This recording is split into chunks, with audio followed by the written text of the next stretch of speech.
Olá, hoje vamos falar sobre a agressividade e abordaremos também a personalidade passivo-agressiva, a perturbação de personalidade passivo-agressiva. Vamos falar sobre a agressividade, quais as definições, as causas e o que é o comportamento passivo-agressivo, que talvez seja o comportamento que vocês vão encontrar mais nos vossos locais de trabalho. Portanto, qualquer tipo de comportamento que tenha como objetivo causar dano a outro ser vivo pode ser considerado um comportamento agressivo. A agressão consiste numa resposta de estímulo, portanto, administração de estímulos aversivos a um outro organismo. Pode ocorrer de múltiplas formas, pode ser física, verbal, direta ou indireta, ativa ou passiva. Há muitas formas de agressividade, nem toda é através do confronto.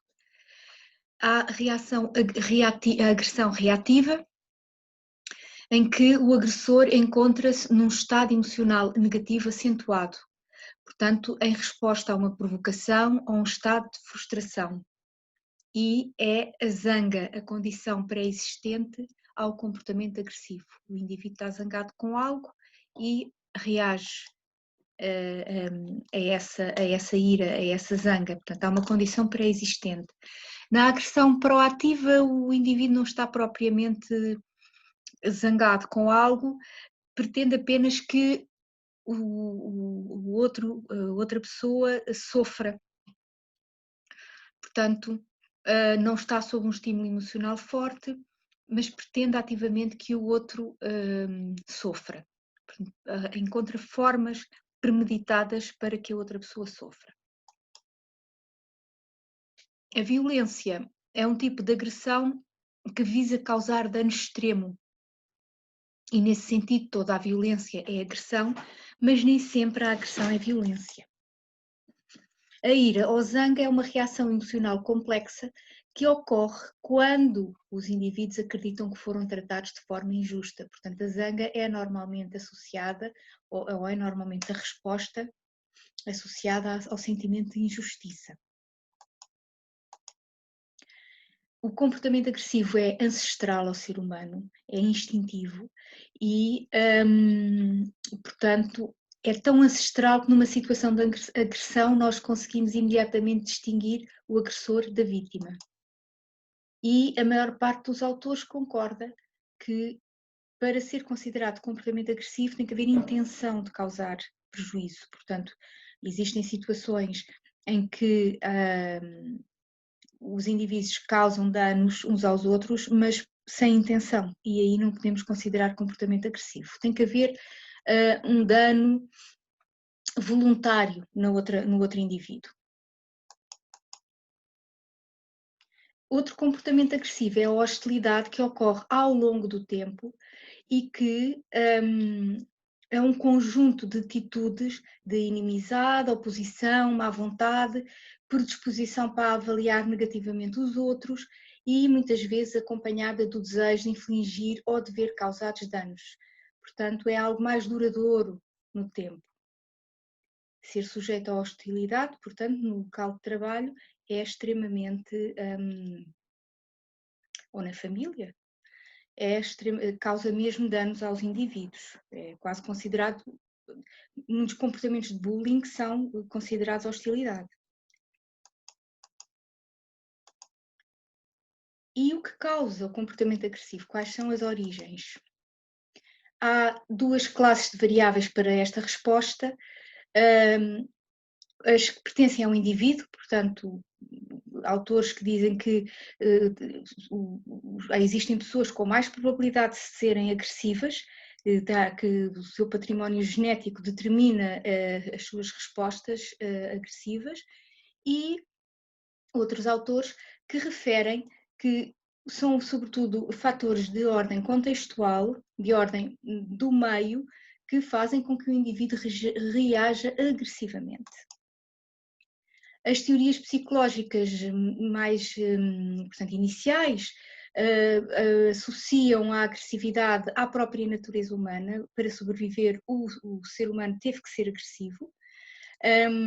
E só, por exemplo, o William James defendia que o ser humano, para viver em sociedade, tinha que ser educado. A educação era, sobretudo, dominar dos comportamentos agressivos, no sentido do ser humano se tornar pró-social. Se não existisse essa educação, o ser humano era, sobretudo, agressivo. Lohan, nós já falámos do Conrad Lohan e da ecologia, portanto ele estudou sobretudo os animais e também estudou o comportamento agressivo nos animais. E referiu que o ser humano tinha também essa energia instintiva universal e que isso permitiu à espécie adaptar-se ao meio. E perante o estímulo adequado, qualquer pessoa pode ser agressiva. E que, portanto, a agressividade está subjacente à agressividade está uma ativação fisiológica inata, portanto, que nos permitiu sobreviver e que está na base do mecanismo de lutar ou fugir. Portanto, muitas pessoas, quando confrontadas com um determinado estímulo, que é aversivo e que põe em causa a sua sobrevivência, ou que elas interpretam como pondo em causa a sua sobrevivência, podem lutar e têm o comportamento agressivo, ou podem fugir, que é o oposto do comportamento agressivo. Portanto, é algo mais instintivo e primordial. Uma das teses explicativas desta tendência inata é de que o comportamento genético, desculpem, o componente genético dá-nos uma certa predisposição para o comportamento agressivo, porque geneticamente já teríamos os caminhos neuronais traçados para responder de uma forma mais agressiva ou menos agressiva. E, portanto, mas muitos autores referem que os fatores biológicos ou herdados influenciam sobretudo o risco de se ter comportamentos agressivos. Há um potencial para esse tipo de comportamento, não é determinante que tal aconteça. E depois, posteriormente, foi formulada a hipótese da frustração-agressão, em que basicamente o que é que esta hipótese refere? É uma hipótese que dá mais ênfase aos fatores do meio, como explicativos, que os fatores do meio explicam o comportamento agressivo, e esta hipótese de frustração-agressão defende que a origem de todo o comportamento agressivo é uma reação de frustração às condições ambientais. Portanto, se as condições ambientais forem boas, o indivíduo não se torna agressivo. E este tipo de hipótese levou ou deu origem às teorias e terapêuticas voltadas, educativas, pedagógicas, que defendem que as crianças nunca devem ser frustradas, portanto, portanto, o que também é completamente, é muito radical, não é? Nós precisamos de uma certa dose de frustração, sobretudo quando somos crianças, para modelar o comportamento, não é? Uma frustração adequada, faz parte de crescermos, percebermos os nossos limites e os limites dos outros, mas esta hipótese da frustração-agressão defende que não deve existir frustração no meio familiar, ambiental, escolar, social, porque essa frustração, o indivíduo não ter aquilo que quer, é que provoca a agressão e a agressividade. Destacam, os investigadores desta hipótese destacam a provocação como causa originária da agressão. Portanto, as pessoas só agridem se forem provocadas, e nós sabemos que isso também não é sempre assim. Nós já falámos também na teoria da aprendizagem social, e Bandura defende que as pessoas aprendem a ser agressivas. Portanto, lembram-se da experiência do Bobodolo? É através da modelagem que os indivíduos aprendem a ser agressivos, e pessoas expostas a situações de grande violência e agressividade têm mais tendência a repetir esses comportamentos.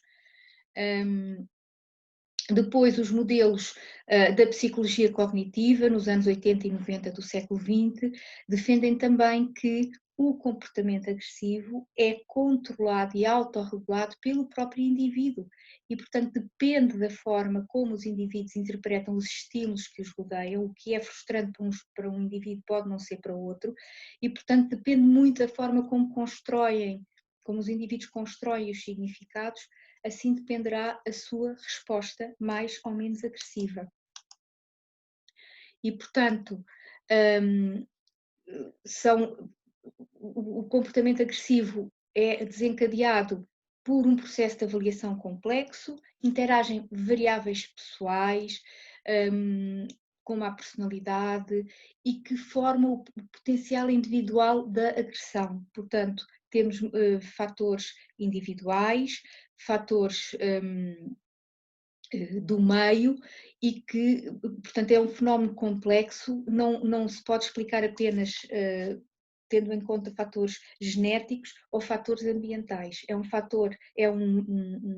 fenómeno que envolve vários fatores do indivíduo, portanto, a personalidade do indivíduo, do contexto em que ele está inserido e da forma como ele avalia a situação.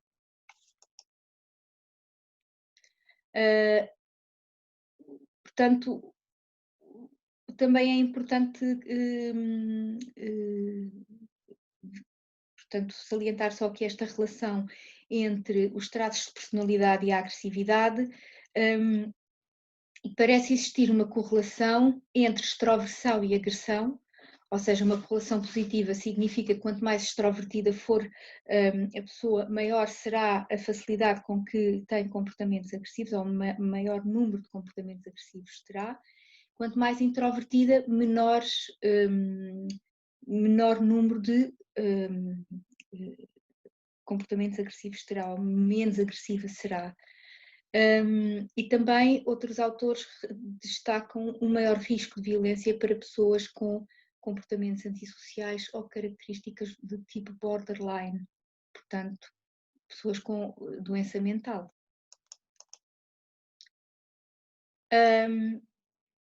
Muitos autores são unânimes em referir que está na infância a origem dos comportamentos agressivos durante a vida adulta.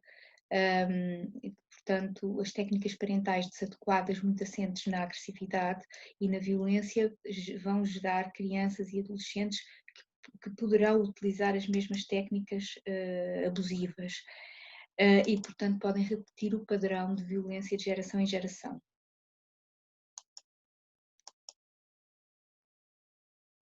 Só para vos referir também a teoria do Donald Winnicott, que foi um pediatra e psicanalista, e também ele salienta que a agressividade faz parte da natureza humana. Qualquer ser vivo, para se adaptar e para sobreviver, tem que ter uma componente de agressividade. É natural ao ser humano, não tem uma única raiz, tem várias naturezas e manifesta-se de diferentes formas, tal e qual como vimos anteriormente. E é a atitude do ambiente em relação à agressividade, sobretudo à agressividade do bebê, que influencia a forma como depois essa tendência agressiva vai ser expressa. Portanto, falávamos há pouco das técnicas parentais e da forma como a agressividade é interpretada pelos pais. Aqui, para o Winnicott, se o ambiente fornece cuidados satisfatórios e se mostra capaz de aceitar e integrar a fonte de agressividade que faz parte do ser humano, então essa fonte de agressividade torna-se integrada na personalidade, torna-se um elemento saudável que lhe permite relacionar-se com os outros, que lhe permite defender-se e defender o seu território, seja ele um território familiar, de amizade, etc. Não é? Nós também temos que ter as nossas defesas. Se esta agressividade não for integrada, se não for aceite, então o bebê vai crescer a esconder a sua agressividade e muitas vezes poderá ter um comportamento antissocial e até violento.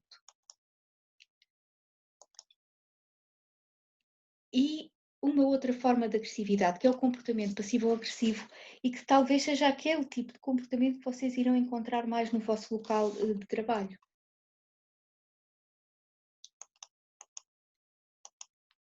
E que se manifesta como uma resistência difusa em satisfazer as expectativas das relações interpessoais. Portanto, quando alguém tem determinadas tarefas para cumprir, mas não diz diretamente que não as quer efetuar, mas arranja sempre uma forma dessas tarefas não serem feitas. E as pessoas muitas vezes fazem-se de vítimas, estão muito ressentidas, falham muito nas tarefas, mas não significa que estejam realmente a falhar, fazem de propósito e não cumprem com as suas responsabilidades. A personalidade passiva ou agressiva resiste habitualmente às exigências dos outros, nos domínios profissionais ou pessoais, discute exageradamente as ordens e critica as figuras de autoridade de uma forma desadequada. Não é um desabafo, é que está constantemente a fazer isto. Dissimuladamente, sem confronto direto, atrasa assuntos, faz as coisas mal feitas de propósito, amua, esquece de fazer aquilo que lhe é pedido, queixa-se de ser incompreendida ou de ser injustamente tratada. É claro que se continua a ter este comportamento, uma pessoa que tem este comportamento de uma forma constante no local de trabalho acaba mesmo por ser maltratada e negligenciada e às vezes até injustamente tratada, mas foi ela ou ele que provocou esta situação. Como é que se deve lidar com este tipo de personalidade? Não se deve ignorar, deve-se ser amável e dizer de uma forma direta e sem irritabilidade, deve-se ser direto naquilo que se pretende daquela pessoa. Deve-se pedir a opinião sempre que possível, sem criticar e sem julgar. Deve-se ajudar o indivíduo a exprimir-se com frontalidade, não se deve deixar envolver em represálias recíprocas, porque a tendência é, se ele se atrasou com o trabalho, então agora da próxima vez que me pedir alguma coisa eu faço o mesmo, e então há uma guerra constante e não vale a pena entrar nessa guerra porque ninguém vai ganhar. E deve-se lembrar as regras do jogo, ou seja, se estamos no local de trabalho, deve-se lembrar à pessoa que aquelas regras, que aquele contexto tem regras específicas. Quais são essas regras? Devemos tentar cumpri-las para que de facto corra tudo bem. Portanto, de uma forma muito sintética, têm aqui algumas ajudas para, para vos ajudar a lidar com pessoas com perturbação da personalidade passiva ou agressiva, ou personalidade passiva ou agressiva, se quiserem. São simples, mas são eficazes. Vocês têm aqui a bibliografia, eu saliento-vos aqui este título, Como Gerir as Personalidades Difíceis, no Instituto Piaget, e que vale a pena lerem todas as perturbações da personalidade, todas as personalidades difíceis, vale a pena vocês lerem. Tem assim uma espécie de exercícios no final, muito simples, mas são simples, mas estão bem pensados e ajudam futuros profissionais que vão ter que lidar com muitas pessoas diferentes a conseguir lidar realmente com estas personalidades sem ficarem muito perturbados vocês próprios, porque estas pessoas acabam por desgastar imenso. Tem aqui o livro do Conrad Lohan, também é muito bom, On Aggression, fala sobre os comportamentos agressivos em diferentes tipos, em diferentes espécies animais, e tem outros títulos, também eles interessantes. E então eu fico por aqui. Se tiverem alguma dúvida, estou a vosso dispor. Até à próxima!